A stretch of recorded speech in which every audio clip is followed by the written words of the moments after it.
திருநெல்வேலி அப்போ எங்கள் மம்மி அவங்க ஃப்ரெண்ட்ஸும் தண்டர் பச்சையம்மன் கோவிலுக்கு போயிருந்தாங்க. எவ்ரி இயர் அவங்க அந்த கோவிலுக்கு போவாங்க. இந்த கோவில் எங்கே இருக்குன்னு தானே பார்க்குறீங்க, எங்கள் ஊர் பக்கத்தில் இருக்க தண்டரைன்ற ஒரு கிராமத்தில் தான் இருக்குது. போனோரு இளநீர்லாம் குடிச்சிட்டு கோவிலுக்குள்ளே போனாங்க. அங்கே வாழ்முனி, தவமுனி, கருமுனி, ஜடாமுனி, செம்முனி இவங்கெல்லாம் தான் அந்த கோவிலோட காவல் தெய்வங்கள். இவங்கெல்லாம் வழிபட்டுட்டு உள்ளே போனாங்க. ஆண்டிக்கு தெரிஞ்ச நிறைய பேர் அங்கே இருந்ததுனால எங்களை செய்யிட்டு சாமி பார்க்க அமைச்சிட்டாங்க. கியூவில் நின்று எல்லாரும் எங்களை ஒரு முறைச்சாங்க பாருங்க. கடுகு போட பொறிஞ்சிடும் போல. அவங்களுக்கு மாலை, பூ, வளையல் இது எல்லாமே கொடுத்தாங்க. அவங்க சாமிலாம் கும்பிட்டுட்டு கோவில் சுற்றி வந்துட்டு இருந்தாங்க. சுற்றி வர வழியில் இந்த மாதிரி விளக்கெல்லாம் ஏற்றிட்டு இருந்தாங்க போல். அவங்களும் விளக்கு ஏற்றிட்டு அங்கே சாமி மேலே இருக்க மஞ்சளை நிறைய பேர் வீட்டுக்கு எடுத்துகிட்டு போயிருந்தாங்க. அதனால் எங்கள் மம்மியும் எங்களுக்கு எடுத்துகிட்டு வந்தாங்க.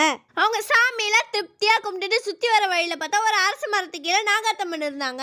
நாகாத்தம்மனை வழிபட்டுட்டு கோவிலுக்கு வரட்டா அப்போ போய் சொல்லிட்டு வெளில வந்துட்டாங்க. நெக்ஸ்ட் அவங்க என்ன கோவில் போனாங்க நீங்கள் பார்க்கணுன்னா நம்ம சேனலில் லைக், ஷேர், சப்ஸ்கிரைப் பண்ணிக்கோங்க. நெக்ஸ்ட் சூப்பரான வீடியோட நான் உங்களை மீட் பண்ணுறேன். Until then, it's bye-bye from Sashu.